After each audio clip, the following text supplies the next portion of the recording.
Only in America. Only in America. Only in America. Only in America. Only America. Only in America.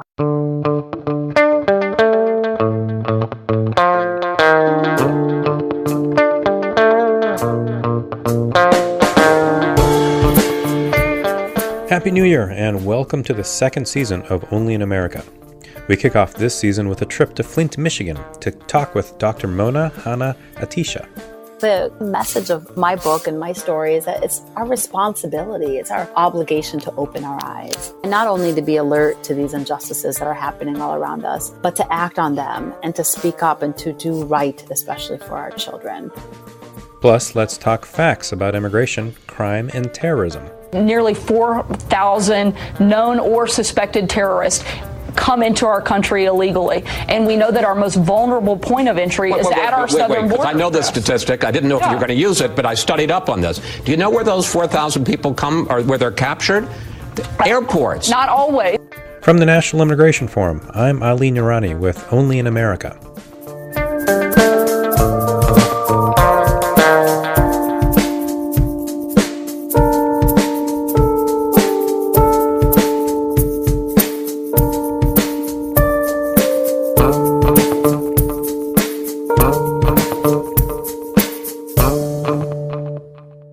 You probably don't know this about me, but I'm a bit of a public health geek. So when I had the opportunity to talk with Dr. Mona Hanna-Attisha, I jumped at it.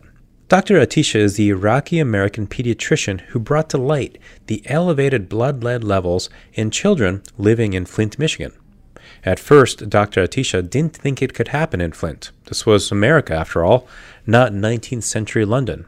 But when lead was mentioned as a possible answer to complaints about the water, she was determined to find out. Once her research confirmed that the children of Flint had seen an alarming increase in their blood lead levels, she released her findings to the public before she could get it reviewed by peers. Cue the backlash from state officials who doubted her credibility. Dr. Attisha was called, quote, hysterical, and her research was deemed unfortunate. But she stood her ground, and her work eventually was validated and acknowledged by the state. As a result of her leadership, lives and livelihoods were saved. Dr. Attisha recounts this story and many others in her recent memoir, What the Eyes Don't See. The memoir was named to the 100 Notable Books list of 2018 by the New York Times and has been optioned for a movie. In my conversation with Dr. Attisha, we talked about her family's journey to America, why she went into medicine, and the importance of engaging in our democracy. How did you end up in Flint, Michigan? Sure. So I was born in Sheffield, England, Northern England, and it was a temporary spot. My father was there getting his PhD in metallurgical engineering. And my brother, who was just 15 months older than me, was born in Baghdad, Iraq. And our plan was that he would finish his studies and that we would go back home to Iraq. Arabic was my first language. All of our family, extended family, was back in Iraq. It was the late 1970s, and Saddam Hussein's reign of terror was beginning.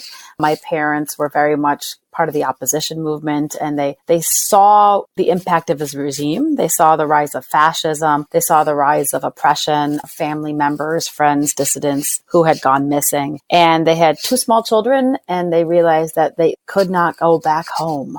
So we came to America. We came to the United States for what everybody comes to the United States for freedom, for opportunity, for democracy, and very much fleeing that regime that was just beginning of tyranny, of fascism, of oppression, of dictatorship. We came to northern Michigan, to the Upper Peninsula of Michigan, which is very remote and very cold. And my father started a postdoc at Michigan Tech University, continuing his research in metallurgy. And then after a couple of years, we landed downstate in the Metro Detroit area, really joined by a growing Arab-American population, a growing Iraqi-American population, who were then also beginning the diaspora leaving Iraq. So that's how I ended up in Michigan. Wasn't part of the plan. And, when we first came to this country, we thought that we would go back home soon. We thought that that regime would last a short period and that we would eventually be able to return home. And as you know, that never happened. And to this date, Iraq is not a stable country. And do you still have family in Iraq? Yeah, we do have some extended family, great uncles and distant cousins, but most of our immediate family has since left. We are Chaldean, so we are a minority in Iraq, so it's a small Christian minority, and with recent threats by ISIS, even those who were still there have recently fled. I know there's a Chaldean Christian community in Michigan, in fact, that is worried about deportation. Yeah, absolutely. So the largest Chaldean population now in the world is in Metro Detroit. They're larger than even back home in Iraq, close to, I think, 200,000 people, lots of places of worship and community centers. They have come in different waves. Some came in the 1970s, like before Saddam. Many people came during his brutal regime. And then even there's another wave that have come most recently. And yes, they have been targeted by ICE to be deported as well. One other question, if you will, about your family and your family history. My parents came from Pakistan, and it's nowhere near the level of just awfulness that we see in Iraq. It's always interesting to me when my dad talks about Pakistan, and there's peaks and valleys of how the country is doing. How do they talk about Iraq now? Yeah. So, there's so much nostalgia. When they were there in the 1970s, there was, 60s, 70s, there was this brief window of openness, of tolerance. And, I look at my pictures of my mom when she was in college. She was one of two women in her chemistry program, and she was wearing like shorter miniskirts than I would ever wear. Her best friends were Jewish and Muslim and Kurdish and Christian. And there was this period of tolerance and growth and culture and prosperity. So that's the nostalgia that they remember and that they have tried to share with me and with my children. My father has he's taken this really deep dive into our family history and found out that we came from this long line of scribes in northern Iraq who were generation after generation, like 12 generations of priests who wrote down the written form of Aramaic and hid them and preserved them in these monasteries.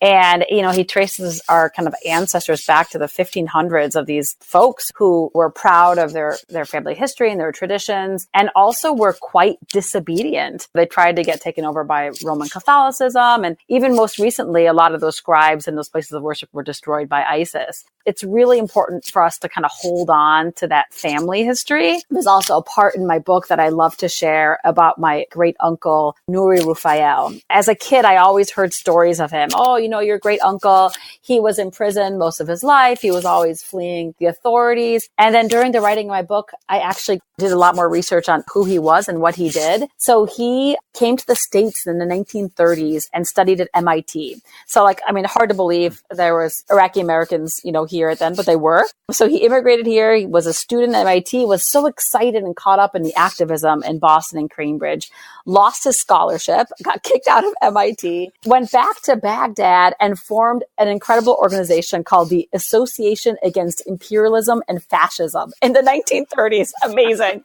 Went to Palestine to fight for Palestine's independence against British rule. And then was one of two Iraqis that left Baghdad to fight in the Spanish Civil War against Franco and the fascists as part of the International Brigade. And because he knew English, he was looped in with the Americans. So he actually fought in the Abraham Lincoln Brigade with the Americans fighting Franco, the fascists. And he was in one of the first battles of World War II.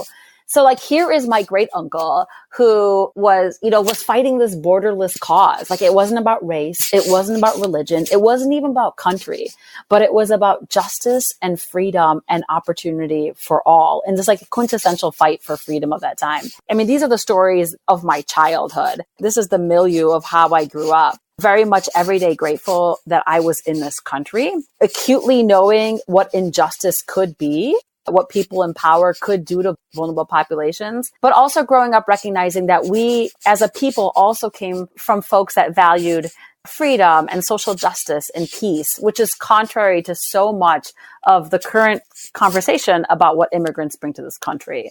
So it was really important for me to share that story in my book, which is very much a book, firsthand account of what happened in Flint, but it's so much of that book is that immigrant story because I'm and unapologetically and proudly to share with folks that, hey, we, because of where we've come from a long line of folks that value these very same ideals and that we are also fighting these borderless causes. And that's how I ended up in Flint, really committing kind of my life to service of my current community. What led you to the decision of pursuing a career in medicine?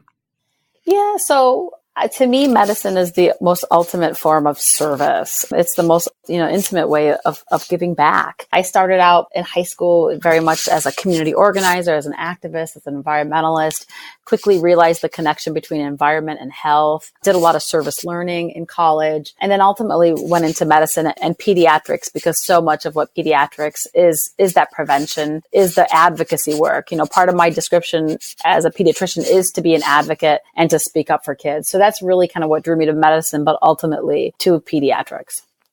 When you realize what was happening in Flint and what was happening to families and children, and before we hit record, I talked to you about my public health background. And was this kind of a Jon Snow moment where you saw what was happening through the water and how it was harming people? Absolutely. I have a whole chapter in my book about Jon Snow, who's one of my public health idols. I also we should probably describe who Jon Snow is before we go on. Yes. Go ahead. So Jon Snow was a physician, an anesthesiologist, an epidemiologist, who in the 19th century in London was investigating the cause of the cholera outbreaks, which were killing people rampantly. At that time, the common wisdom and the status quo was that the cholera epidemics were because of something called miasma, which means stinky air. So people thought that people were getting cholera and dying from cholera because they were breathing stinky air. And he challenged that paradigm, and he found out that no, it wasn't because of the stinky air. It was because of contaminated water, specifically a certain pump, the Broad Street pump. He got that pump removed, and he fought the powers that be to recognize this spread of this disease and really revolutionized water treatment, water safety, and saved millions of lives. But, he wasn't even vindicated until after his death. He did science and public health for what it was supposed to be, to benefit the public good, rather than what we often see science for these days, which is to rack up publications and tenure and get grants. And so many of our scientists are so distant from our communities. But that's another story. So Jon Snow saw a problem and immersed himself into that problem. Nobody paid him. Nobody asked him to do this. He had a question and he wanted to find out that answer. And he didn't stop until he found out that answer. I am not comparing myself to Jon Snow.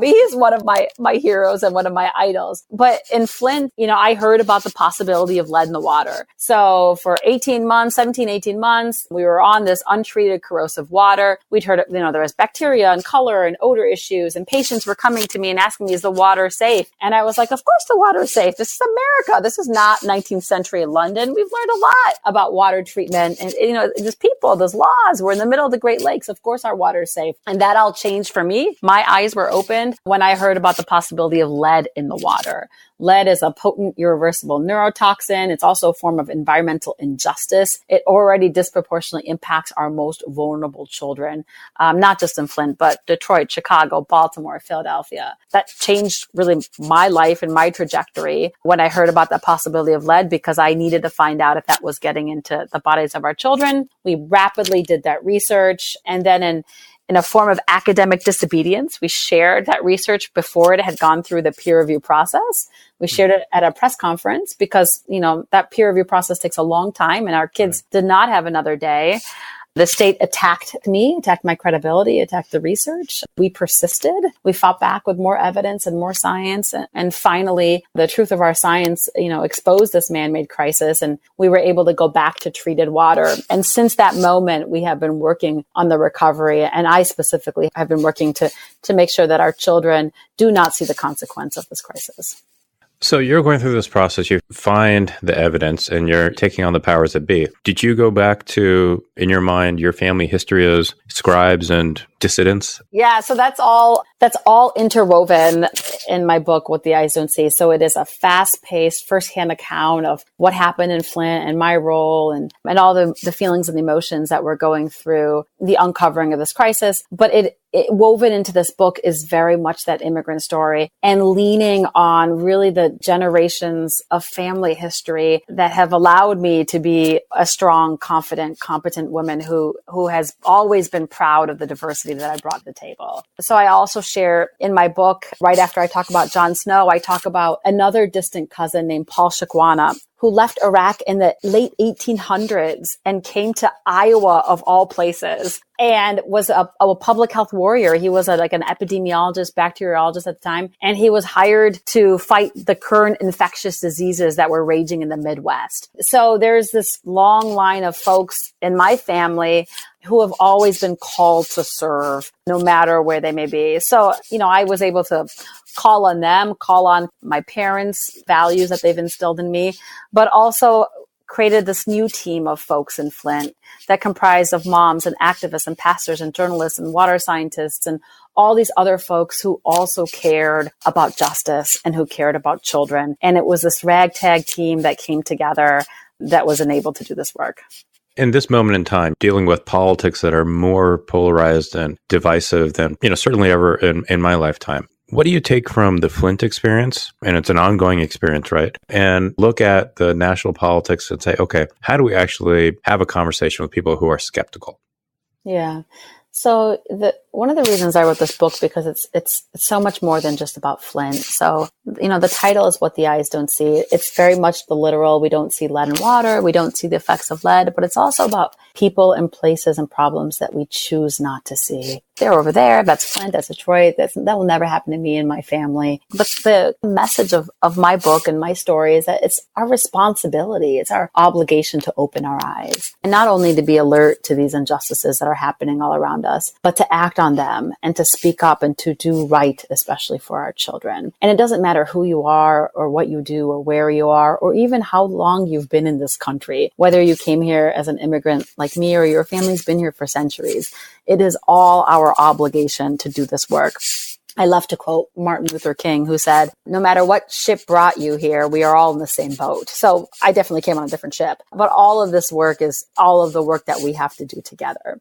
And my story and my message it also goes much broader than Flint, because it resonates with what's happening right now in our nation. It's about really the deeper crises that we are facing in this nation. A breakdown in democracy. The reason Flint happened is we had lost democracy. We were under emergency management. It's about a disrespect for science. We see that right now where basic scientific facts are being attacked and disputed, from climate change to the regulations that protect our air and water quality at the EPA and what have you. It's about environmental injustices that are ongoing. It's about the breakdown of our infrastructure. But fundamentally, it's about how we care for each other and how we care especially for our children. So the lessons of Flint are the lessons of today. But despite all of these crises, the story of Flint is also this incredible story of almost a playbook of how to be an activist, how to be a resistor, and most importantly, how to provide hope in communities. So how do you rebuild trust? That's kind of the million-dollar question, right? Yeah. So, in Flint, that's probably our greatest challenge right now, is rebuilding trust. And rightly so, because the people of Flint were betrayed by every single governmental agency that was supposed to protect them. Not only were they betrayed, those folks literally looked the other way and covered up information. And, this criminality was involved by people who woke up every day and their charge was, for example, to deliver safe drinking water and to protect public health, and failed the people of Flint because it was, I don't know why, because it happened to be a poor population, a predominantly minority population. If we cannot trust that our government protects our public welfare and keeps all people safe, not just privileged people, what do we have left? What kind of society are we? So that trust has been shattered, and that trust has been shattered even before the crisis. Flint was really in crisis for decades before our water crisis, from governmental neglect and betrayal, from disinvestment, unemployment, poverty, racism, population loss, crumbling schools, you name it. So that trust is going to take a long time to come back. And, interestingly, I was speaking at a society of philosophers a few months ago, and somebody asked this trust question, and the philosopher said, well, don't you think it's important for trust not to come back? Isn't a dose of healthy mistrust important to have, so that you're always kind of questioning and not drinking the Kool-Aid, So I think that there should be a little bit of healthy mistrust, but fundamentally we have to have government that is transparent, responsive, accountable, and treats all fairly. Whether it's your family history or what you've done in Flint, how do you pass this on to your family? So I have two little girls, and, the reason I wrote this book is for them. The reason I do this work is not only for them, but for every single child that I am privileged to care for. And writing this book has given me a platform to touch more children. So, my kids in Flint that I care for are no different than my children. And what I hope to leave them is what I was given. So like I said, I came to this country and that American dream was absolutely realized for me and my family. But my kids in Flint, they wake up to a nightmare where their zip code is the greatest predictor of where they end up. And that American dream is not offered to them. In addition, there are little kids just like me who are stuck at a border somewhere, who are trying to get to this country for the same things I was trying to get for. Folks who are fleeing terrible conditions and coming here for that same opportunity and freedom and democracy. Lady Liberty's arms are no longer opened as wide as they were when I came to this country. So I do this work for them, for all of these kids, so that they all can wake up to the same opportunity that I was privileged to wake up to. Thank you. Thank you for writing what the eyes don't see. I am really looking, I'll be completely honest with you. While you were talking, I got onto Amazon and I ordered it. So good, you'll enjoy it. It is totally, with a public health background, but it is an immigrant story. And it wasn't going to be as big a part of this book, if not for the last presidential election. And I felt it was so important to share that. One last question for you. Yes. So the name of the podcast is Only in America. So if you could finish this sentence for me, only in America, ... Only in America, ...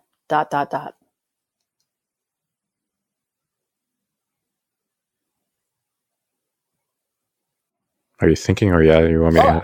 Oh no, I say you didn't hear me? Oh yeah. So only. Okay. I'll say it again. All right. Only in America, ... No. The question is really like only in America, and then what comes after? I thought you just wanted me to repeat that. Sorry. Hopefully you will edit that part out.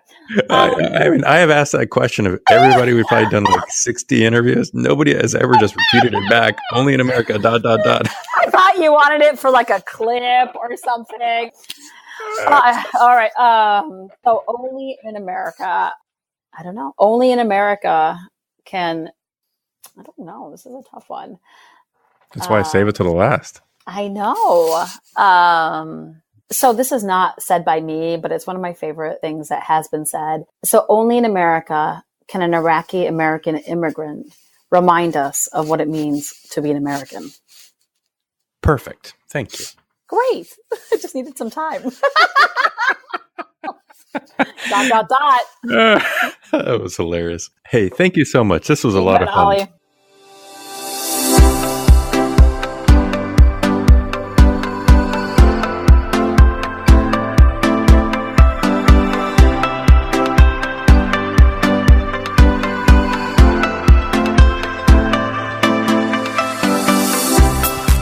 Dr. Mona Hanna-Attisha is an associate professor of pediatrics and human development at Michigan State University. She's also the founder and director of the Michigan State University and Hurley Children's Hospital Pediatric Public Health Initiative. There's more about Dr. Attisha at our website, immigrationforum.org, and where you can also subscribe to Only in America. Support for the National Immigration Forum comes from the James Irvine Foundation, expanding opportunity for the people of California, and from the Carnegie Corporation of New York, established in 1911 by Andrew Carnegie to promote the advancement and diffusion of knowledge and understanding.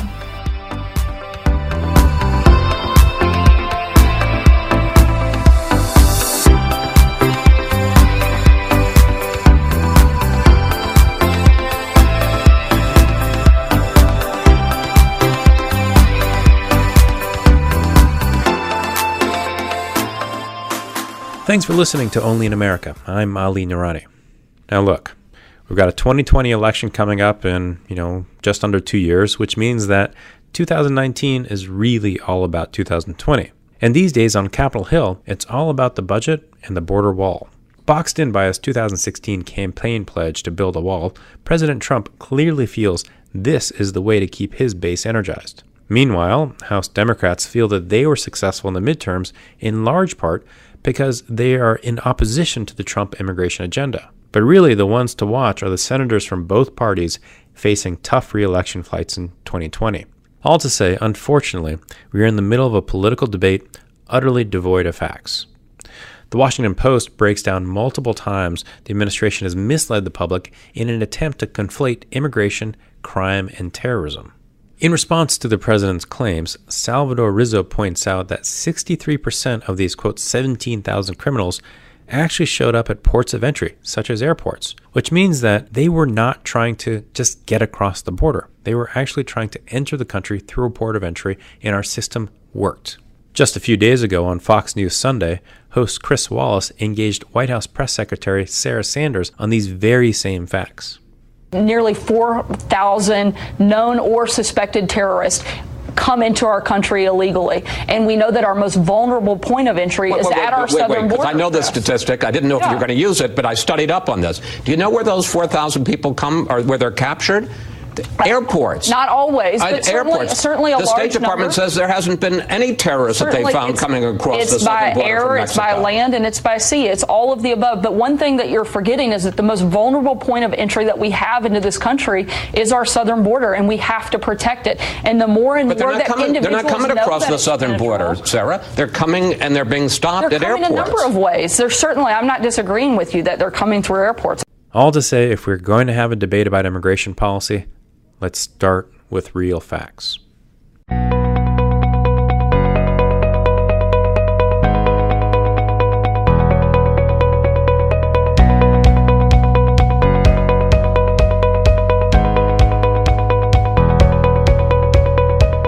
That's all for this edition of Only in America. The show is produced by Regina Medina and Emily Chow. Kathleen Farrell is the executive producer. Thanks for listening, and talk to you next week.